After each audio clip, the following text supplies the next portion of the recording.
Welcome. I am Dr. Meghan Clark. I'm the faculty co-chair of St. John's CRS Global Campus Committee. And one of the things that we do as part of our program is we create the space for some interesting conversations on global justice. And so I want to welcome everyone here this evening as we talk about nationalism, populism, and the politics that have been going on in our world with three eminent experts from around the world. But before we do any of that, I am going to invite Veronica from our CRS student ambassadors to lead us in prayer. Veronica. Hi everyone, I'm Veronica. I'm a junior at St. John's University. I'm studying legal studies and I am the service co-chair of CRS. And I will be leading the prayer. So let us pray that in social, economic, and political situations of conflict, we may be courageous and passionate architects of dialogue and friendship, men and women who always hold out a helping hand, and may no spaces of enmity and war remain. Amen. Amen. Amen. Thank you, Veronica.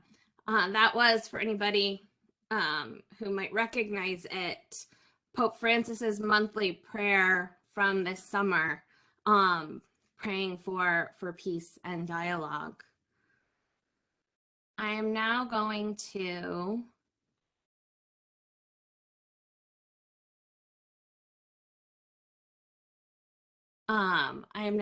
introduce, sorry, just trying to fix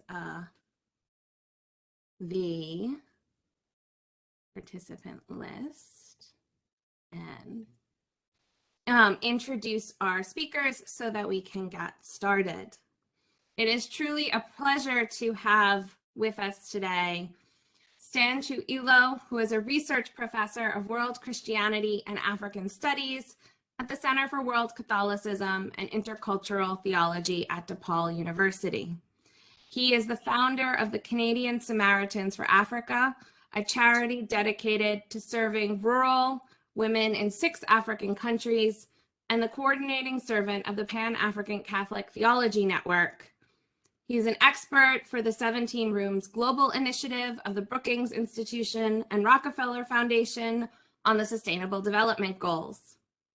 He has published widely, including The Church and Development in Africa, A Poor and Merciful Church, Someone Beautiful to God, Love, Joy, and Sex, an edited volume, Pentecostalism, Catholicism, and the Spirit in the World, Wealth, Health, and Hope in African Christian Religion. He's also the editor of the forthcoming Handbook of African Catholicism. Azzedine Layachi is professor of politics at St. John's University in New York City, where he teaches courses in comparative politics and international relations, including nationalism, global migration, and politics of Africa and of the Middle East, among many others. He received his PhD and MA in politics from New York University and a bachelor's from the Institut des Études Politiques of the University of Algiers, Algeria. He's the author of numerous books, chapters, and journal articles on North Africa, including Economic Crisis and Political Change in North Africa, State, Society, and Liberalization in Morocco, the United States and North Africa, A Cognitive Approach to Foreign Policy, Global Studies, the Middle East, and Global Studies Africa, co-editor, and is currently finishing a book on Algeria, History, People, and Political Struggle. Daniel Franklin Pilario is a member of the Congregation of the Mission in the Philippines. He's currently with us at St. John's as the Vincentian Chair for Social Justice for this year. He's the former Dean of St. Vincent School of Theology, Adamson University in Manila, the Philippines, since 2002. He's author of the award-winning Back to the Rough Grounds of Praxis, Exploring Theological Method with Pierre Bourdieu, published by Leuven, as well as editor or co-editor of at least 9 volumes and extensively published in national and international journals. He's the former president and founding member of Dakateo, the Catholic Theological Society of the Philippines. He teaches on weekdays and works in a garbage dump parish in Payatas on weekends. So it is truly a pleasure to welcome this panel. And I've been envisioning this panel for a while. In part since I had conversations with different members of this panel separately, as events in our world shifted, as things changed, and we saw the events of January 6th, and as Pope Francis released Fratelli Tutti. In Fratelli Tutti, Pope Francis warns of, and this is a quote, "Myopic extremists and aggressive nationalism are on the rise. In some countries, a concept of popular and national unity, influenced by various ideologies, is creating new forms of selfishness and a loss of the social sense under the guise of defending national interests." And so we begin there, and we begin with Azzedine as a political scientist. We hear a lot these days about nationalism and populism, and Pope Francis is often quite clear in distinguishing them from, say, patriotism or popular movements. As a political scientist who writes and teaches on these issues, can you briefly give us a sense of what they are and why we should be concerned about them? Yeah, these are very important concepts that we that have become pretty much in the discourse nowadays. The difficulty now is doing this, going over them quickly. They deserve each one a lecture or a course, but I'm going to try to do my best just to get us started on the conversation. Definitely. So let's start with the easy ones for now. Patriotism. What is meant by that? And the way I understand it, it is different from nationalism. It's connected but different. But by patriotism, it's the love for the patrie. Patriotism, French comes probably from Latin, and it's the love of the country, the love of the fatherland, and its loyalty to it, and also the willingness to make sacrifices for it, for its way of life, for its physical, for the physical control of it by the population and so on. So that's patriotism. So when people in the country go on parades and all that and express their love for the country, that's patriotic expression. And it's not necessarily nationalism. But nowadays, things have become so mixed up that it's very difficult to distinguish one from the other. You mentioned also popular movements. So popular movement would be social movements of all kinds, those seeking change. They could be seeking change for a policy, or they could be seeking change of governance, of government, bringing down entire government, as has been done in the some Arab countries, at least temporarily, and we're going to get probably to it later on, the case of Tunisia. Now, nationalism, the big thing. Let's start with nation. Let's break it down with nation. So the nation. Nation is understood in general as a community whose members share identity characteristics that are unique to them and which set them apart from other groups. According to sociologist Max Weber, he's cited all over the place by everybody, a nation is a community of descent or an ethnic group with a political project. That political project is that of self-rule, or the creation of a state for the nation. So nation can be ethnic or civic, and the difference is really is important. The ethnic nation is held by beliefs in a common ancestry, even common blood, common customs, possibly common language and religion, and also shared myths about past achievements and also past suffering, and also finally a common view of the future together. So this is the ethnic nation. The civic nation is held together by ideas, rules, and a shared political culture. The French Republic was supposedly built on this, and so was the United Nation, the U.S. nation, not the United Nation, the U.S. nation, or the American nation, at least this part of America, which is the Constitutional Compact of 1787 that started the idea of the American nation. Now, nationalism is the process leading to self-rule. It could be a violent nationalism, such as the wars of national liberation against the colonial rulers of the 1950s, 60s, and 70s, or wars of secession, whereby a community in a state fights to get out of the state where it resides because it doesn't think it's going to be fulfilled as a community, and so it wants to create its own state. And so there is a secession, and we have experienced many of these kind in recent years. It could also, nationalism could be constitutional or civic nationalism, meaning peaceful. This is through negotiations. A community gets out, like the Czech and Slovak republics, separating and doing away with Czechoslovakia. It could be also through a referendum, a vote.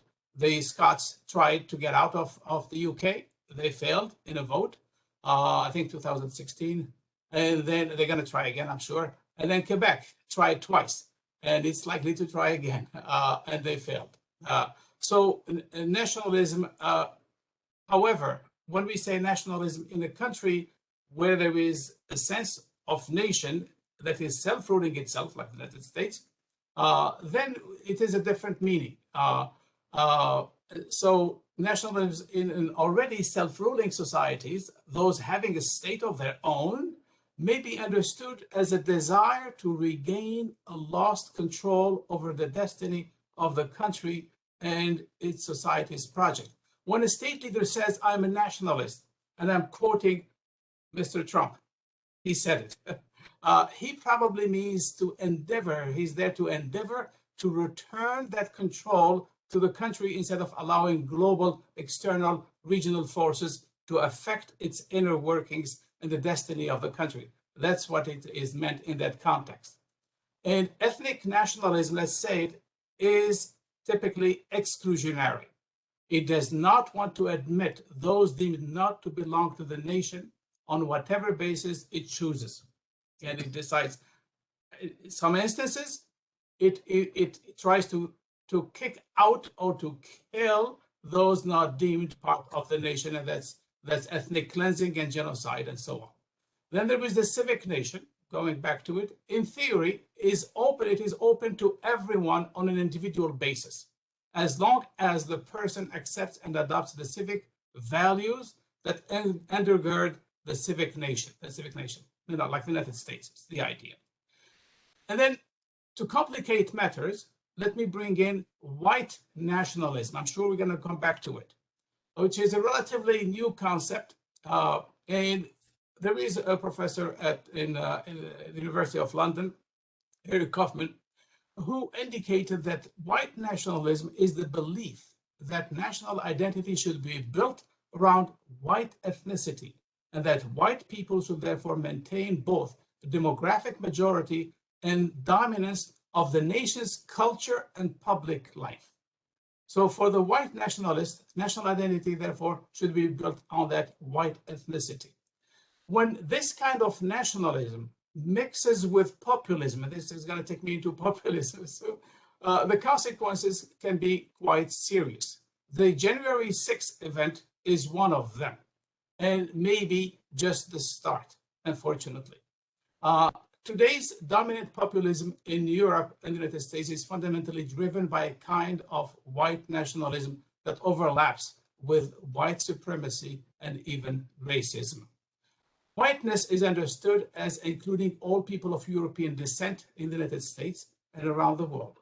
White supremacists believe that white people are innately superior to all other ethnic or racial groups. I don't like to use the word race or racial.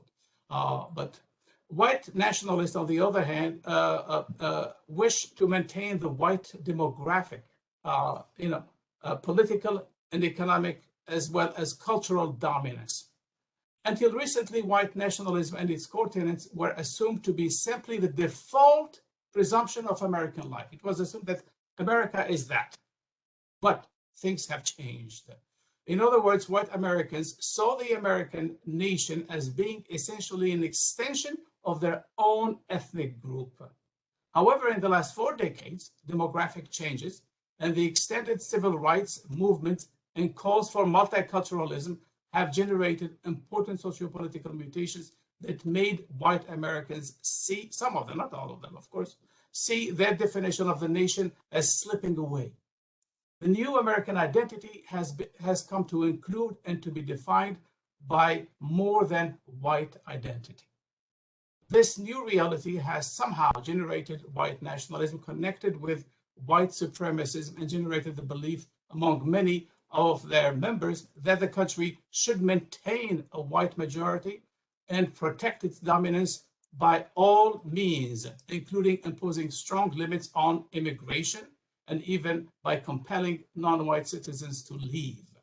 This phenomenon will continue to be a major element, of course, in American and European politics for years to come. We have seen this phenomenon happening in Hungary, for example. We have seen it in Italy when, one of the pronouncements of Pope Francis, against this selfishness of nationalism. It was during 2019 when the right was in power under the leadership, unofficial leadership of Salvini, who was, defeated later on, but he was pursuing policies of this kind, and especially anti-immigration. So populism has been both right also and left ideological groups. There is populism on the left also, but it is the one on the right that has become a problem. So what is populism? And I will stop here. Populism is a particular way of formulating demands in the name of the people, between quotation marks, and a particular way of constructing the people. It evolves around the powerless, powerful dimension, who is powerless and who is powerful, a vertical dimension, a top-down, a top versus a down versus the up, the people against those who are powerful, where the populists claim to represent the people against the current elite that does not represent them. And, so there are right-wing populist movements, and there is a populist right, which tends to, which appeals mainly to people it refers to as the ordinary people, who are threatened by migrants, like jobs, their jobs in the neighborhood, security, way of life, and so on. And so populism is not about economics alone. It is, there is a growing focus on issues of culture and national identity rather than practical economic outcomes. And I will stop here. Thank you. And it's helpful because we hear, especially in the social media, and terms get thrown around and as if without definitions. And so I'm happy that it was important to start with kind of, well, what are we talking about? And these are all things with long historical memory and instances. And we're seeing these trends that, and right, the emergence of specifically white nationalism that's rising in the United States and Europe. And I want to broaden our conversation as we look out globally more. Stan, you work at the intersection of religion and politics and violence. As you think about the similarities and differences with trends related to politics and governance in sub-Saharan Africa, how are or aren't these increasing trends toward nationalism or populism manifesting within Africa, within your home country of Nigeria or other African countries?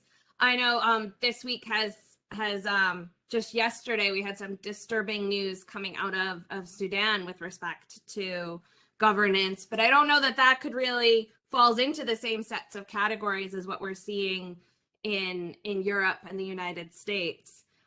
So I'd like to turn it over to you for a little. Yeah, thank you very much, Meghan, and for inviting me to this conversation. And thank you, Azzedine, for those fine distinctions. I would say that from my own perspective, looking at African history today, one key that key category that I think can help me maybe help others to understand the African condition today is what I call fragmentation. Fragmentation.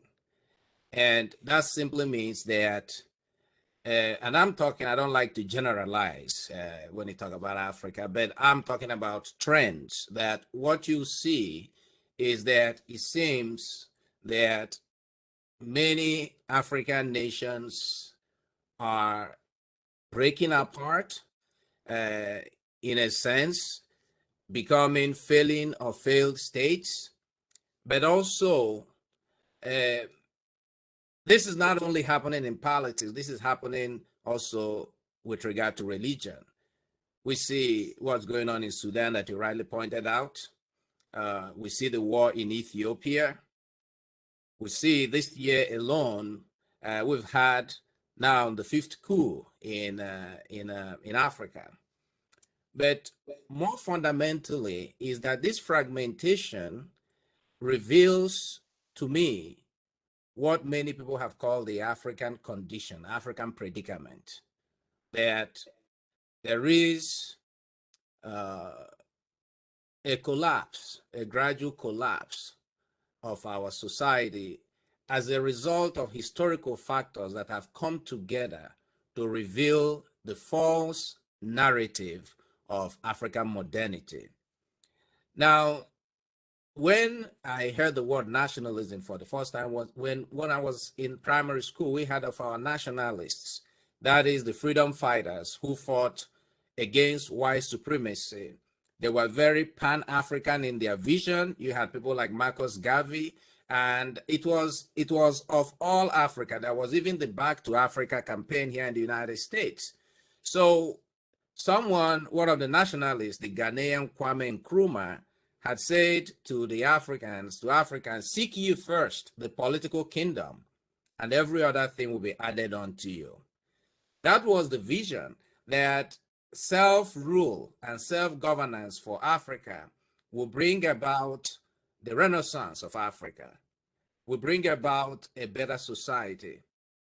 However, that is a lie. First of all, because the nations, talking about sub-Saharan Africa mainly, was an artificial construct. The Nigerian nationalist Awolowo called Nigeria a mere geographic expression. So the whites left our continent, but the architecture of violence, the architecture of neoliberal capitalism, the kind of economy that kills, according to Pope Francis, remained to exploit, manipulate, extort the resources of this great continent. But now doing it with and in cooperation and in cahoot with our own people. I'm sorry to say, but I think governance in the continent of Africa has become some kind of a criminal enterprise of a few thin top layer of what you might call state capture, people who have turned governance into patron-client relationship. And one popular word they throw around is prebendalism. So it's like the people are now seeking and begging the rulers to give them the crumbs that fall from the table. Now, this architecture, this criminal enterprise is built on the architecture of violence, exploitation. Obviously, Max Weber said that the state has the monopoly of violence, and I think that the nation state in Africa has been the greatest source of violence against people, not only internal through the agencies of the state, but in the wars that we have seen, and wars upon wars in the continent of Africa. So what you're seeing then is that as the state structure that was false, and that is still false, is crumbling because the state cannot provide, guarantee, protect, preserve the common good from which all should draw as from a whirlpool, then you have this fragmentation along the lines of ethnicity, and now then comes also religion, regional politics, ethnic politics, and then what is happening now, like in Nigeria that you asked specifically, that we have a president who is an Islamist supremacist who understands Islamic eschatology as the destiny of the nation. And then the whole of West Africa is really being overrun by splinter, radical Islamic terrorist groups like Boko Haram in Nigeria, Islamic State, and many others. So this increasing fragmentation of Africa today is not along the line of a common purpose. It is that there is a very heart-wrenching poverty. It is sad. It is painful. It is unfortunate that majority of our people are starving. Our young people are drowning in the Mediterranean, in the Sahara Desert, trying to cross over to Europe. Look at Libya.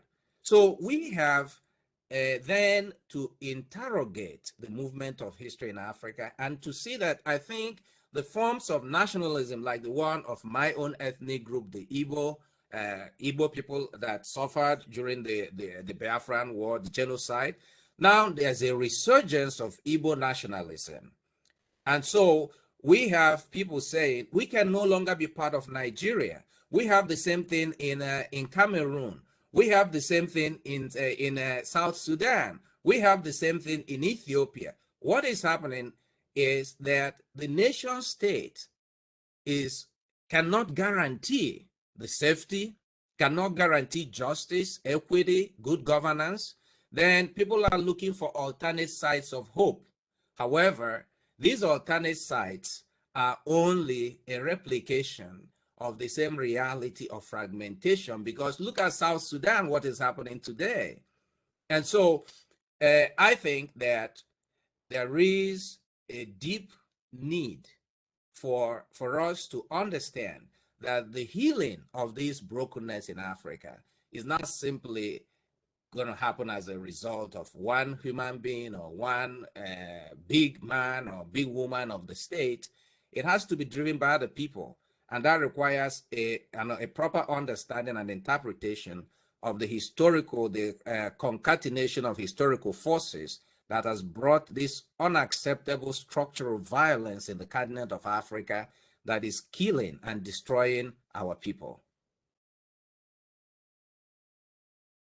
Thank you. And as I listen to you talk about the fragmentation and the violence, one of the things that struck me is all of these stories go together even more than when I was laying this out, trying to figure out what questions and topics we should talk about. Because as we turn to the Philippines, and I turn to you, Danny, what is striking is the ways in which the situation in the Philippines, at least as it seems for me as an outsider, has elements of what we see in the United States, as well as some of the violence and fragmentation that Stan was talking about in terms of how people get motivated by particular leaders. As we know, the Philippines is one of the many countries where this mix of nationalism and populism is often quite violent and gets a lot, has at times had significant support with the Duterte regime. Can you share with us a little bit about what's been going on in the Philippines and how it is another example that is both similar and different from the context in the United States and Europe and the context in Nigeria and Africa? Thank you very much, Meg, for inviting me to this conversation. And thanks to Azzedine and Stan for the initial laying down of the concepts. I would like to start by describing populism in the Philippines, and later on would go into the notion of how nationalism has been strategically used in that concept. Well, Pope Francis already distinguished between the two popular movements, or what we call left-wing populism, but also right-wing populism. I would like to describe the situation in the Philippines as right-wing populism. No? Always that distinction between the people and the elite. the people to whom the leader identifies himself as one of them, and the elite who is the enemy. In the Philippines, what you see as racial populism does not exist. There's no such thing as white supremacy because we're all brown anyway. There is also no sense of ethnic populism, which is like present in, for instance, in Myanmar against the Rohingyas. So the Rohingyas is both religious and ethnic populism. Because they are Rohingyas and because they are Muslims, they are excluded by the predominantly Buddhist community and Myanmar people. In the Philippines, the populism that you see is actually socioeconomic populism. It's trying to use the poverty of the people against the so-called elite. So in one way or the other, it's a construction of the people as the poor. And you can see that Duterte, the president, identifies himself with the poor in terms of coarse language, by projecting that he eats in a sidewalk restaurant or something like that. So you have all this drama in order to construct his identification with the poor who is oppressed by the elite. And of course, in the second process, the enemy has also been constructed. And the enemy are the oligarchs, those who are enjoying, which is like 10% of the economic resources of the country. And that's more or less true because after the Marcos dictatorship, the majority of the people still remains poor. So what you call, in fact, the poor actually exists. After, for instance, this is also part of the failure of global economy and liberalist democracy. So you see, you have something on the ground that has been dramatized in order to galvanize the people against the elite. Of course, the enemy has still to be constructed more. And the other enemy are the corrupt politicians or the corrupt rich people and the criminal. Then comes in the problem of drug addiction. This actually, the drug addict has been like put in front of the people, and see, with a drug addict, you have the problem of criminality. So we have to get rid of the drug addicts by killing them. And 80% approve, Duterte earns 80% approval rating of doing what the criminals, or what he did with the criminals. It is placed on national canvas, the fear of criminality as the enemy. And then on a third level, the enemy are those who are against the program of Duterte himself.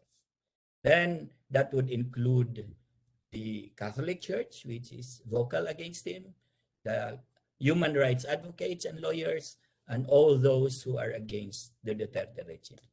In one hand, you have the people constructed, and on the other hand, you have the elite as constructed. Now, where is nationalism?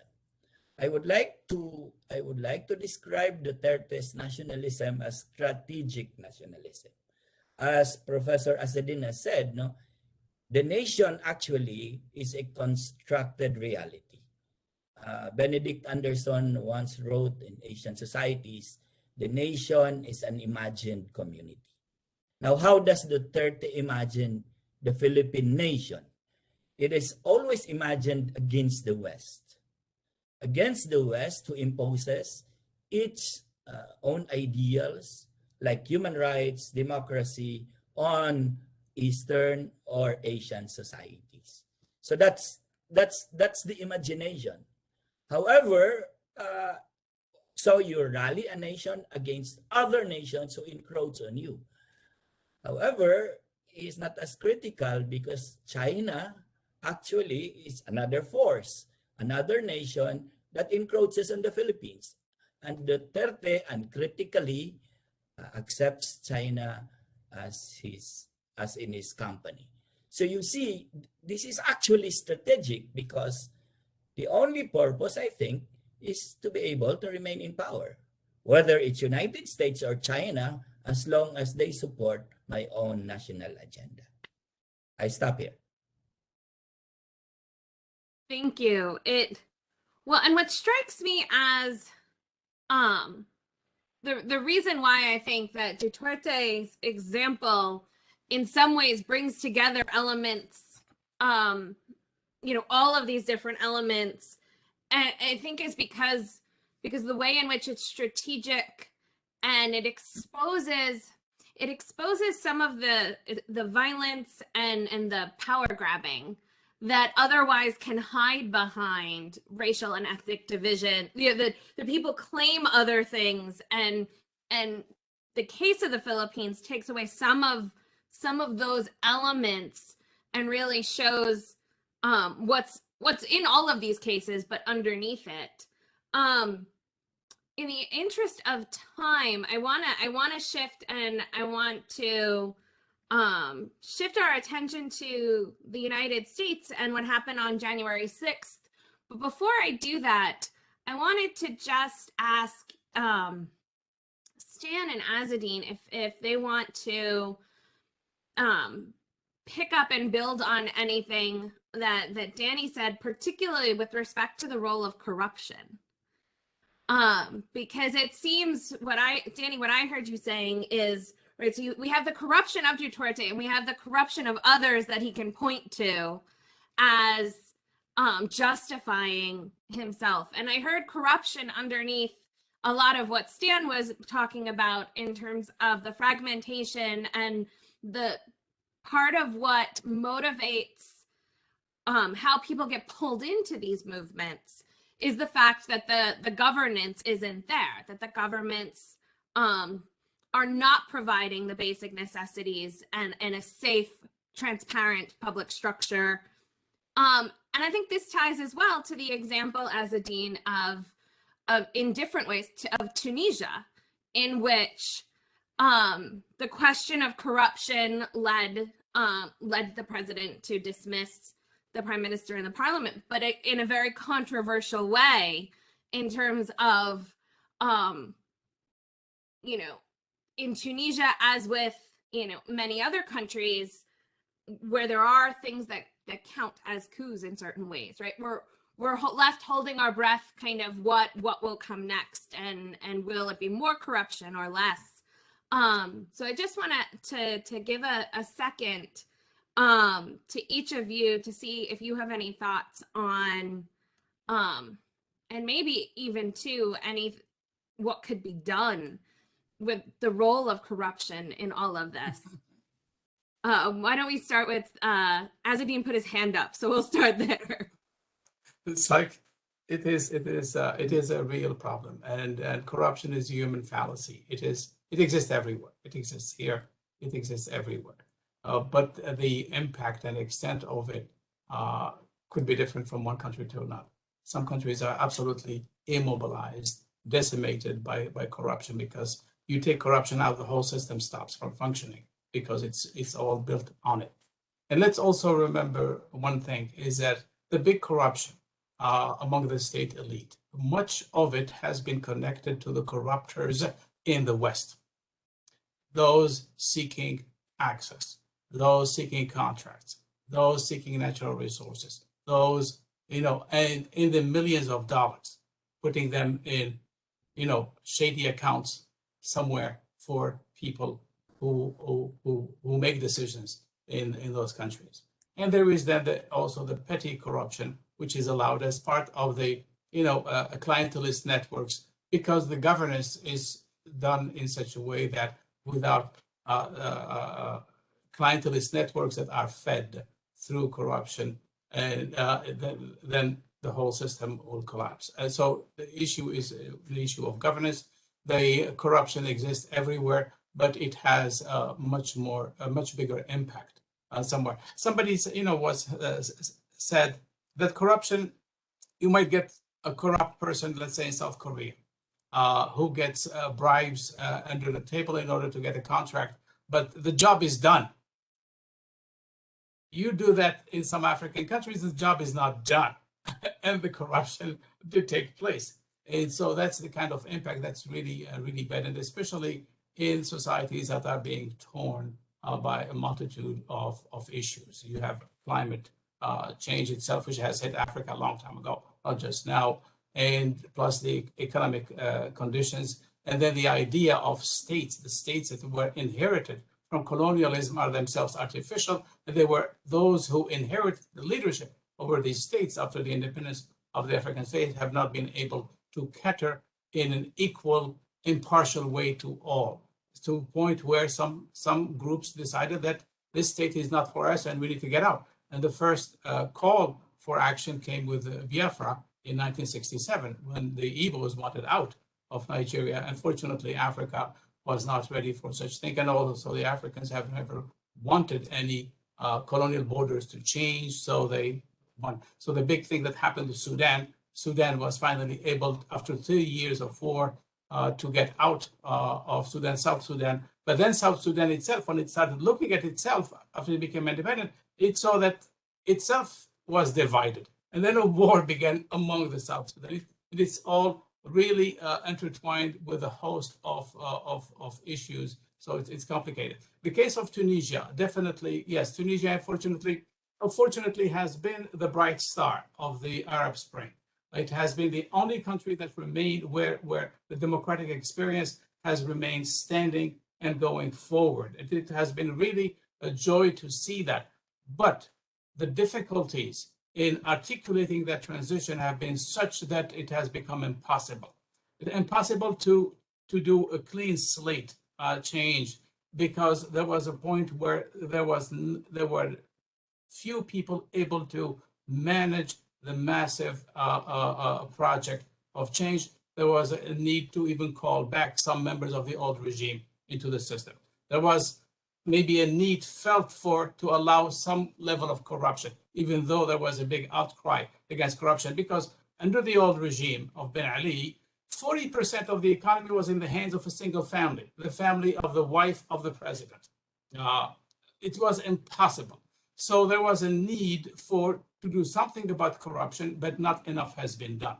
But the biggest problem is the economic change. The political process change, the political change did happen. The structure changed, the constitution changed, the players changed, and so on. But the economy has been a really nagging problem. Tunisia depends heavily on tourism, for example, and it also depends on the export of ready-made clothing. But then China killed all that hope, especially when the tariffs were dropped. And then whenever the biggest market for exports of Tunisian goods is suffering, like a recession in Europe, that's it for the Tunisian exports. And so there have been an impossibility for the new leaders to create enough jobs for especially the kids who graduated from schools and find themselves not working, while at the same time they see that really corruption is still going on. So enough is enough. So you see this professor who is president, he's not part of the establishment. He's a university professor who just decided, he had a mission, and he ran for the presidency, and people believed in him because he was not touched by all that, the old regime and so on. And he was genuine, in terms of wanting to bring about change. But wanting to do something before you get into power is one thing, but once you get there, you see how difficult it is. So it has been impossible for him to move Tunisia in the direction he wanted, which he thought people wanted. And the international financial institutions, the IMF and the World Bank, plus the European Union, yes, they have been generous in giving money, helping Tunisia's transition, but that money was conditioned on tightening the belt.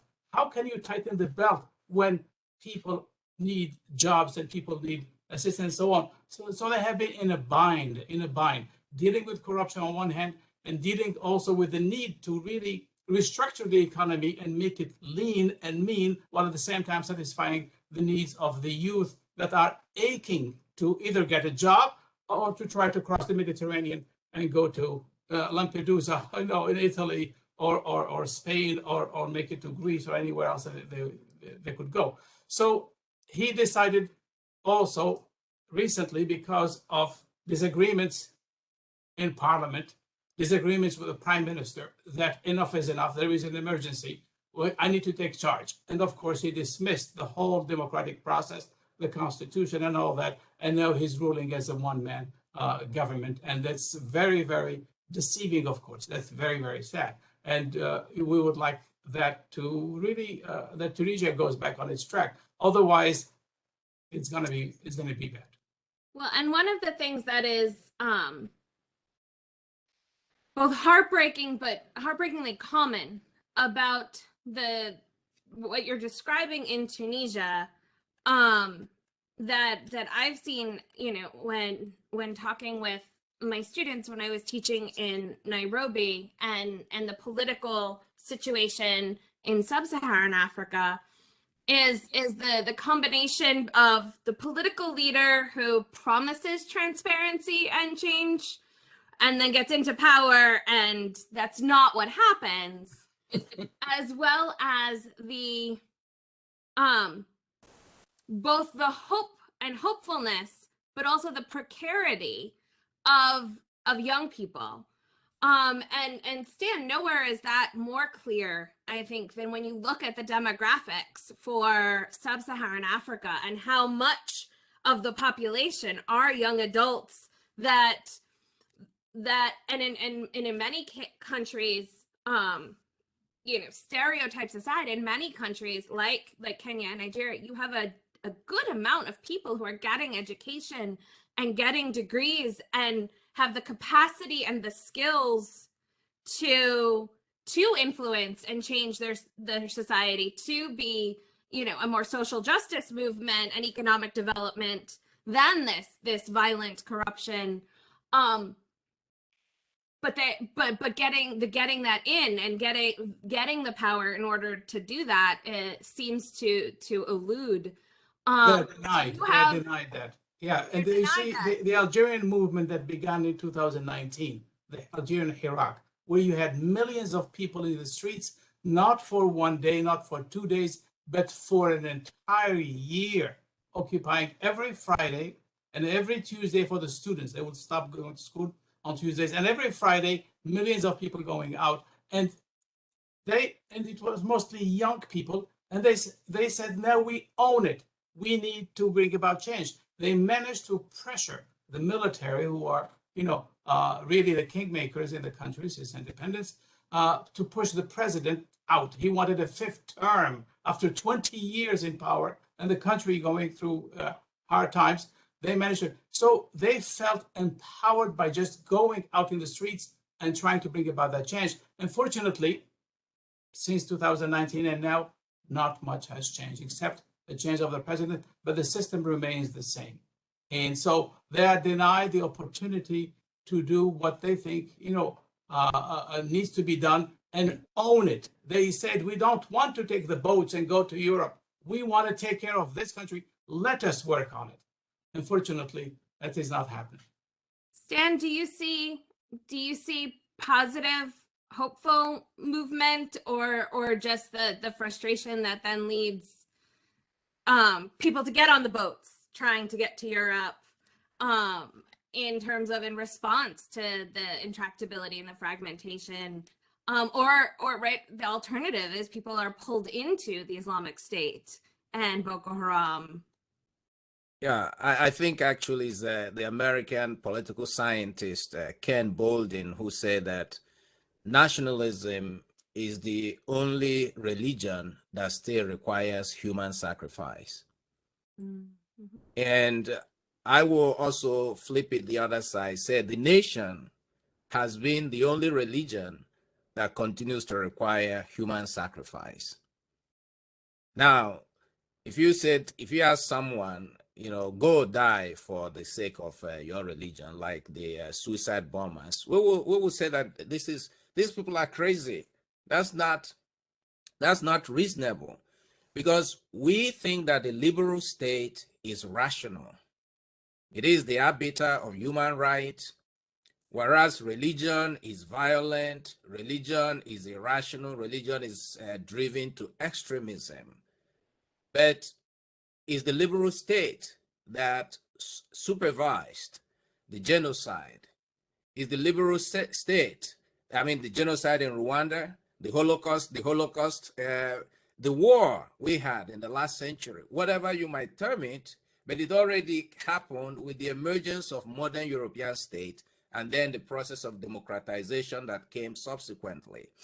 So I am concerned about the human toll of the state, whether it's the nation state, whether it's here in the United States, whether it's in Brazil, whether it's in any African country, that perhaps time has come for us, theologians, scholars from the Christian tradition and other faith traditions, to begin to think whether there is something that can succeed, or if you like, what Joseph Schumpeter calls creative destruction of the social contract model of the state that goes back to John Locke and the social contractarians. Because everywhere, I mean, United States is a liberal state, but the Christian right continues to call the shot. On one hand, the liberal state that is US is the one that carries out the worst form of racism. And so we say it's rational because it goes through this ritual of election. And I mean, when Joe Biden and Trump were running for election, I know my uncle in Nigeria say, don't you have younger people in the US? Is it only in Africa that we think of this gerontocracy as a problem? So for me, corruption is not the problem. It is structural, systemic notions of democracy and the state that is the problem. We must reinvent and reimagine the modern state, not only in Africa, but the kinds of instruments and institutions and practices and ethics that have been built around this, that is creating this human sacrifice in Philippines, the human sacrifice in Egypt, the human sacrifice in the United States, so that then the people can actually have a voice in being the architects of their own history. And the state has continued to be the greatest agent of false historical consciousness. I mean, what you might call the usable past that people like Trump bring about. Yes, how do you use the past? So I think the corruption is not the problem. It is the consequence of a structural problem that even if you have different actors, it will also produce the same consequences, the same outcome. So I think we need to do a better diagnosis of the problem beyond individual bad actors or bad state actors. Danny, your work in the Philippines with the mothers of whose sons have been killed in the extrajudicial killings, it seems to resonate with Stan's image of this kind of national image, right? Demanding violence in order to sustain itself. And I'd like to know a little bit what you think of that, but also why you think in the Philippines in particular, it's been so effective. But why is it that these and I agree with you, Stan, that right, they're myths, right? These myths that get told and then they demand sacrifices to keep them going. Why until very recently it seemed to be so effective by Duterte? Thank you. I resonate with Stan that there's really a problem of international structures and actually the problem of liberal democracy itself and the question of the modern state. But why is it perpetuated? And it is perpetuated by actual actors. And these actual actors actually made the people believe that this is the real problem. So for instance, you have Duterte, but you have also other people somewhere, Thaksin in Thailand, or Xi Jinping in China, or something like that, that is so popular because of their own charisma. So there is a personal charisma that actually embodies what the modern state would like to believe. So Duterte has that charisma, and people were like cheering him even if he was killing thousands. However, there is also another factor in the contemporary society, and that is the role of the social media. You have problems already with Cambridge Analytica, which get data from Facebook. And if you look at the Philippines, Philippines is the Facebook capital of the world. So what you actually see are the demographics of young people, which is supposed to be the source of hope, actually has been instrumentalized by social network and social media in order to forward the same story. Now, what is very difficult at the moment in the Philippines is that the son of Marcos, the dictator, is reinventing itself through the mass media and reinforcing what Stan decries as the problem of the modern state. So in short, there are intermediaries that makes the modern state actually live. And it is in these, well, actually in these predicaments of the postmodern society. So you see, in short, you're referring to the mothers who are in fact like resisting against the violence of Duterte.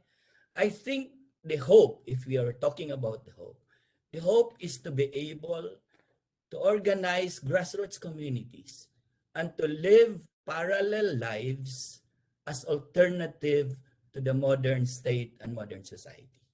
To be able to say to truth to power and say, we don't want to live this way because there is an alternative way. Of course, this is very few and there are not much of them, but I think this is also what Pope Francis was talking about as preferential option for the poor communities. Thank you. Thank you. And right, we see these movements of resistance, and it strikes me that, especially thinking about the mothers that you work with, and it is in his address a couple weeks ago to the World Meeting of Popular Movements, Pope Francis addressed them as poets. Mm-hmm. And this alternative of, and I think it is a kind of resistance to what we've seen as media and social media, this recapturing of not just truth, but also beauty and relationships. That's something that's captured more in something like poetry than it is, right, like an itemizing of grievances or facts, or, you know, and those kinds of things. In the last few minutes before the last thing I want us to turn to is how this all comes about back around to the current reality in the United States. And as all three of you have noted, right, what happens in the United States and Europe has a massive impact on other countries, not just because of what gets legitimized and what gets seen as a viable path in the counter, right? If the United States becomes and stands out as an easy villain for similar political leaders like Duterte, and we certainly saw a lot of examples of that throughout history in very complicated ways that military dictators would hold up, you know, the United States as their justification. But also in terms of violence here cascades out in some pretty dangerous ways in terms of what we saw happen on January 6th. And I know from my own experience in other countries that if what happened on January 6th had happened in Nairobi, and I was in Nairobi right after Kenyatta won and the opposition leader refused to concede. I was there and we didn't know if there would be violence or what would happen. And it was more peaceful than what we saw on January 6th. If that had happened, what the US media would have reported would be very different than stories we hear now, as if there were just a friendly crowd coming to visit the Capitol. And so I want to start from the outside and ask Stan and Danny for your perceptions on January 6th and the current reality in the United States of growing white nationalism. And then I want to come back to Azzedine as somebody who is a political scientist living here, in terms of how we should think about this as we move forward. And so I guess I'll start with Danny and then go to Stan and then Azzedine, if that's acceptable as an order. Okay. How was this perceived in the Philippines? And as somebody who has just come to visit fairly recently in the midst of all of this upheaval, as opposed to, Stan's been living with here in the United States for a while. What have you noticed? Because this isn't your first trip to the United States either, in terms of the moment that we're in the wake of January 6th and the riot on the Capitol. Okay. Thanks for the question, Meg. Well, January 6th, like, who's Trump in the Filipino eye? Well, for Duterte, he needs to be re-elected during that time. He campaigned for him. And Trump, in return, said, I like him. We have a good relationship. Great relationship, because Trump visited the Philippines before the elections. And of course, Duterte said, I like Trump, we are the same, in the way that they flare up in public. So you see, that is how Trump was projected in the Philippine audience. But beyond that, beyond these two personalities, I think I need to say two things for the American audience from the perspective of the Filipino eye. Number one, I think the United States has a crucial role in the multilateral talks to avoid war in this very hot spot in the South China Sea at the moment. In the last few weeks,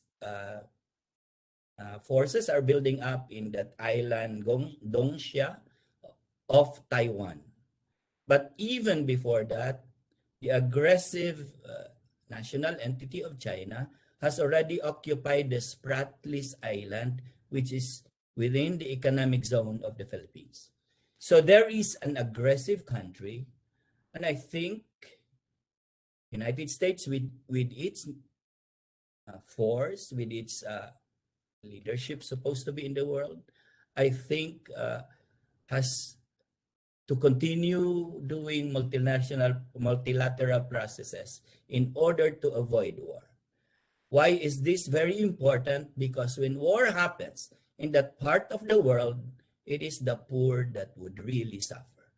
Maybe not you here in the United States, but us who are directly in its shores. However, on the second, I think there is a need for the United States to avoid what Pope Francis calls paternalism and colonial superiority. Because nationalism, even as it opens, is there a need to open one's country to the other? Also is understandable in a country which has been suffering from colonial oppression and who has not achieved sovereignty even at this moment. And as Professor Azzedine was saying, all these colonial impositions did not just happen in the past. It continues to happen today in multinational companies who are doing multinational mining processes in the Philippines that leaves its indigenous peoples with nothing. And millions are siphoned out for all these natural resources. So you see the violence coming from here is actually exported to us. And if we only say that we should not be nationalist, we should be open to the other, that is a first world discourse.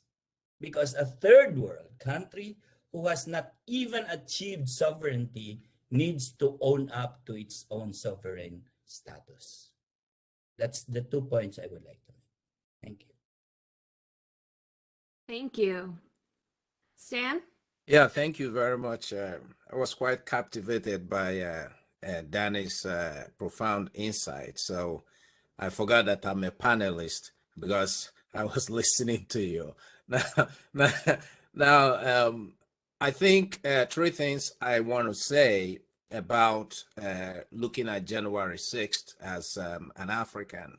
First is actually that if many people in my homeland, many Christians in my homeland, if they could have gotten a flight to DC on January 6th, I think they would have joined the march so that Trump would be the election will be annulled and Trump will be re-elected. By the way, we've had the same kind of experience in Nigeria. The most democratically conducted election was annulled by a military dictator and then brought us close to a civil war. The second point, is to ask why Trump is popular, so popular. Here in the United States as well, 77 million people voted for him. He's very popular in my country, in many African countries, because people see him as, quote unquote, a Christian leader. And I've always asked people, I said, you can also place Trump side by side with Erdogan of Turkey. He's also seen as a great Muslim leader. These terminologies is to, first of all, to look seriously at how Christianity and Christian doctrine has been co-opted in advancing destructive ideologies and extremist positions that exclude people, whether it is ideologies of race, of gender, and ideologies of money, the idols of the marketplace, if you like. So to ask, why is it that even now that there are many Christian leaders, many Catholic priests and bishops who would lay down their life in order to bring back Trump?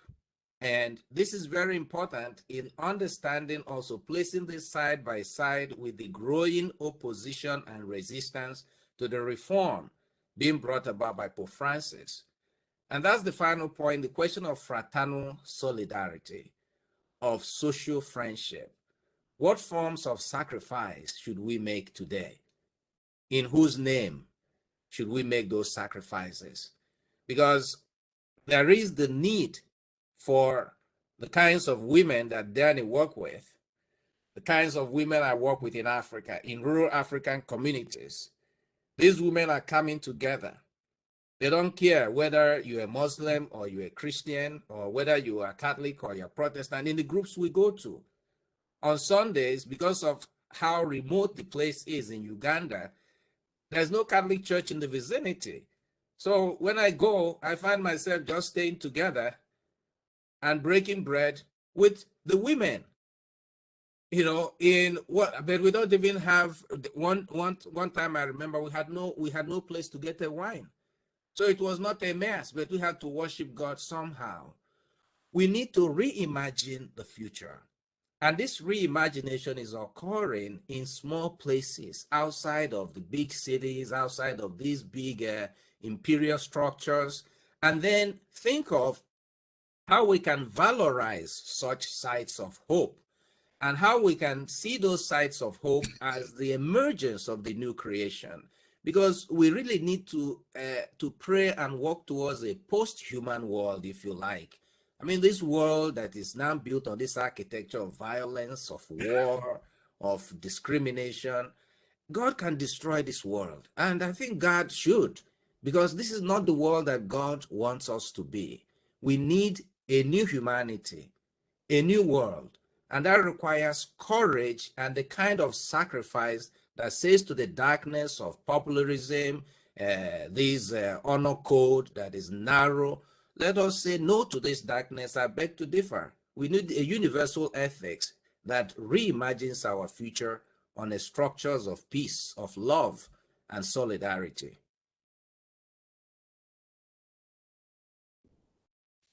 Thank you. And I mean, the communities that both of you are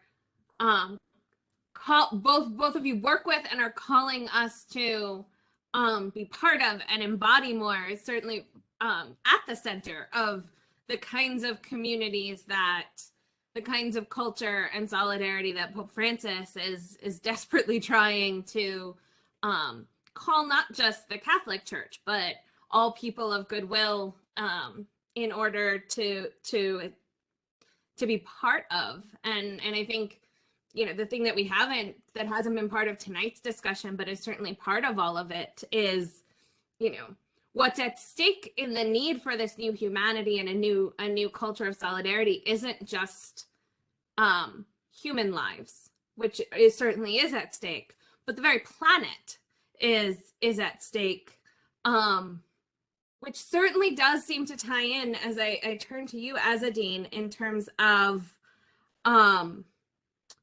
you know, what do we make of and where do we go in trying to think about next steps for the American context? Because we're also one of the very few places that seems to be in denial about the fact that we are in both a human and an ecological crisis.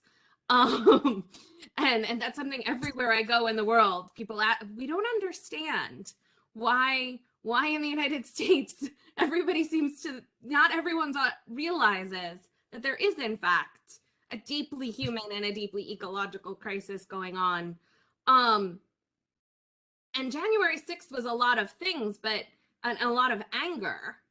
But it wasn't an anger that was rooted in really recognizing the violence and the brokenness of what is our most pressing issues today.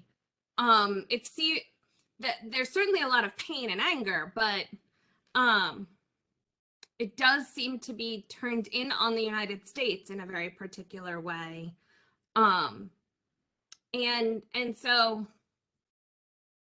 as a political scientist, how should we think about and interpret January 6th and this moment that we're in? Yeah, that's the big question. It's certainly like any other major event in any country at any moment in history. It is the product of a series of factors. Then today, the United States is a country where millions are still convinced that Biden was illegitimately elected, that the election was stolen, and also. We have a situation where those millions, are both armed and appear willing to resort to extreme measures to ensure that their view prevails. And we could hear the rumbling today about that. Hear it in the news. You know that they are preparing for another offensive against the system that denied them the victory, electoral victory. So it is today as if there were two Americas, diametrically opposed and about to clash violently in the name of making the ideal America as understood by each side. One is the multi-ethnic, the one that respects everyone, the one that is inclusive, the one that puts the human being in a pedestal and so on, regardless of color and shape and origin and so on. And there is the America that wants to bring back what is idealized as America, the white America, America that was founded by the white Europeans and so on. So in short, the January 6th is the result of a combination of many factors. The country's long history of violence, slavery, racial discrimination, also decades of polarization that has increased in recent times, and which politicians, by the way, have been exploiting very well and without shame for their own purposes, their own careers. And we see that. We see it in the votes in Congress on very popular issues, or at least popular to half of America.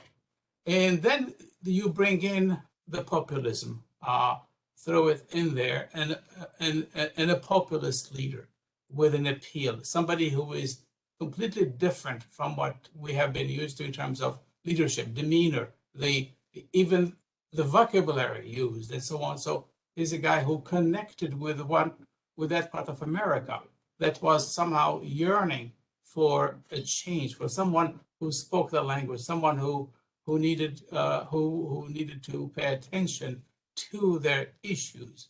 Then you throw in the social media algorithms that were relaying, all kinds of messages and fake news, of course, and putting and like someone is blowing on the fire to make it even bigger.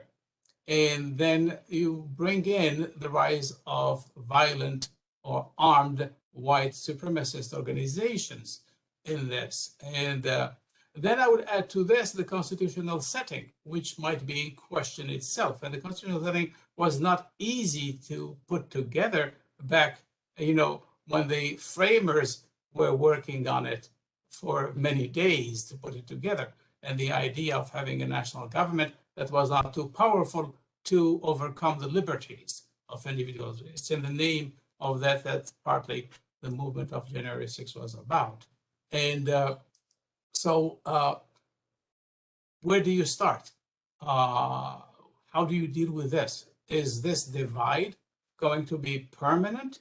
Are we going to stay in this condition for a long time? Or is there a way to do away with that? Or is it something that's going to disappear on its own with time because the landscape is going to change? I don't think we can wait for that to happen because the urgency is absolutely here. So the question is, how do we come to terms with the mutations that the country has been experiencing in the last 40, 50 years, the social, demographic, and cultural mutations? And how do we come to terms with history? We are all going back into history, the slavery, the symbols of that past and all that. So we're dealing with it. Are we dealing with it properly in a way that does not blow on the fire even more? We need, of course, to listen and address the grievances of everyone and work on an inclusive framework that does not allow any community of people to feel excluded. So what is the other side saying? What is it that is mobilizing them for such radical actions? Going and bringing down a government. It's just something that I used to teach about things happening in Africa or in Asia or and Latin America. Never thought I would be talking about that happening in the United States. And so those who feel challenged by demographic changes need not feel threatened and need not believe that America will collapse without them in control. How do you get that idea there? That's the thing. How can you assure everyone that things change, countries change, demographics change, and it does not necessarily mean for the worse, and that's it. So America is an idea that is owned by many and it attracts many. It will be safeguarded by all. That's my optimism. Thank you. And one of the things that I think came through all three of your interventions throughout the evening is that we ignore history at our own peril, that we ignore our own history, both, internally and externally, and we ignore the cultures and the histories of other peoples at our own peril. And that through all of these stories, all of these struggles, whether it is the fragmentation in sub-Saharan Africa, or the quest for sovereignty in the Philippines, or the unrest in the United States, all in different ways and for very different reasons. I am not diminishing the power dynamic on the part of the United States of America. But what we're seeing, I think, in the US and we see in Great Britain right now, and elsewhere, is the flip side of, at some point, we have to come to terms with, the United States and Europe has to come to terms with the legacy of colonialism and slavery. And if it doesn't, right, it's hard to envision ways that we overcome and become the kinds of fraternal communities of fraternal solidarity that the church asks us and Catholic social teaching asks us to become. In one place right now, and we're just about out of time, and I could talk to these three people for hours. It really is wonderful. But one place where this is a hotbed right now in terms of divergences of power and what comes next, that is deeply political, even when we don't realize it, is how we come out of, as a global community, this pandemic, or we don't. And we always try, and we began with prayer, and we always try and end with something that is going on to motivate our students and attendees to be more active as advocates. And so I'm going to put a link in the chat, and I'm going to turn it over to Chandni, one of our CRS ambassadors, to talk about the importance of speaking up for those who do not have access to vaccines in this pandemic. Hello, everyone. My name is Chandni.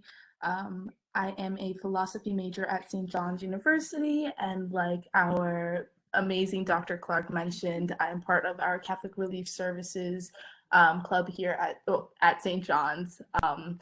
Yeah, I just wanted to end today's discussion by primarily just overall thanking all of the speakers that were able to attend tonight. I think this is such an important topic, and overall, especially in our climate today, like Dr. Clark mentioned, within the pandemic, and just like you all mentioned, politically and socially, the importance of being educated and really having background regarding these important topics that are very popular within like our society today. It's truly a blessing, like I said, that all of you guys were able to really educate, at least me personally, regarding certain topics. I'm very thankful for that opportunity, and again, I appreciate you guys all being able to make tonight's panel. And although being educated in such matters is like one of the biggest steps that we can really take as at least the younger generations to come and up and coming political scientists and everyone above, I think one of the biggest steps we can take besides being simply educated is really working together and creating at least many strong forces against these issues, specifically this global pandemic that we are dealing with right now. With all that being said, I did want to take our attention towards the Global Vaccine Access Campaign. I believe Dr. Clark attached that in the chat. I'm not too sure. I believe so. So yes, the campaign is essentially where we are all urging for Congress to really provide equitable global distribution of COVID-19 vaccines, and just vaccination in general for specifically COVID-19. Yeah, I definitely think that it's a very hot topic. Like during the pandemic, of course, I think it's very important for us to all be educated regarding the vaccination process and just vaccines in general. I think it's very important for us to really take a stand and start distributing the vaccine against COVID-19, as well as properly educating the public. I think right now, with the education that we can spread, as well as awareness that we can spread, we can really start to tackle a lot of uncertainty that there is around the vaccine. As a result, I think we could save millions of lives, and it's really something that is important. And so I urge all of you to take a look at the campaign and participate in encouraging Congress to do what our world needs, which is, like I said, educating and supporting those who need us.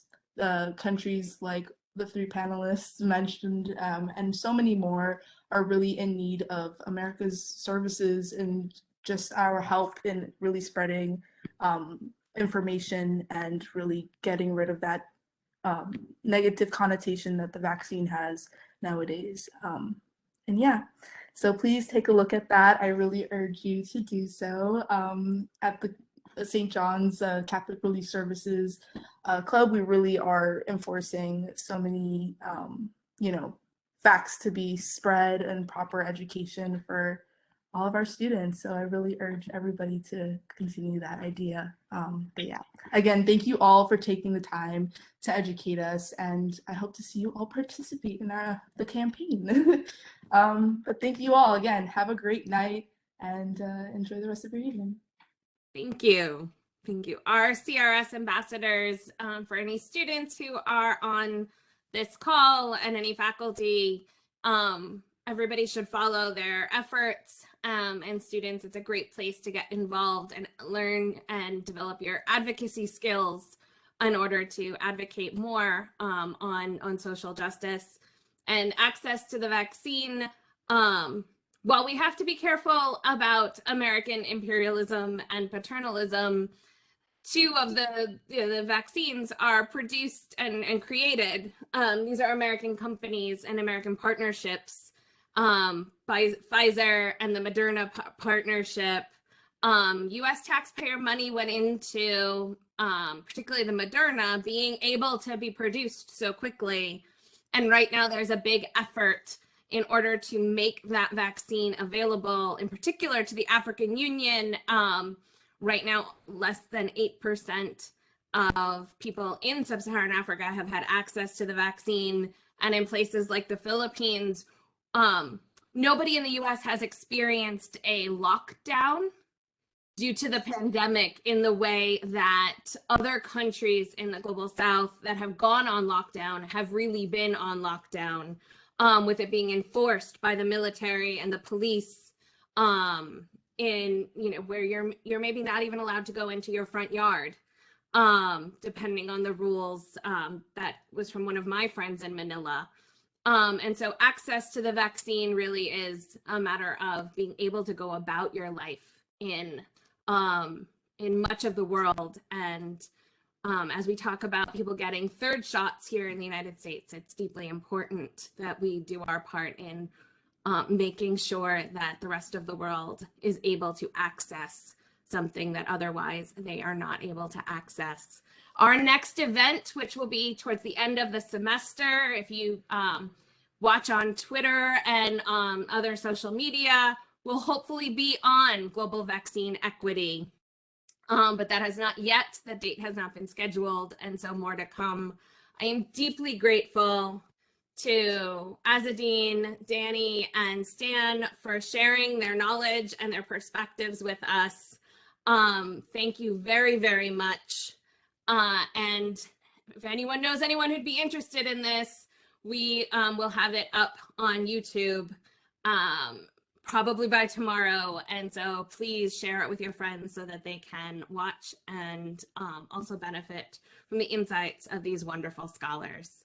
Thank you very much, and everybody have a nice evening.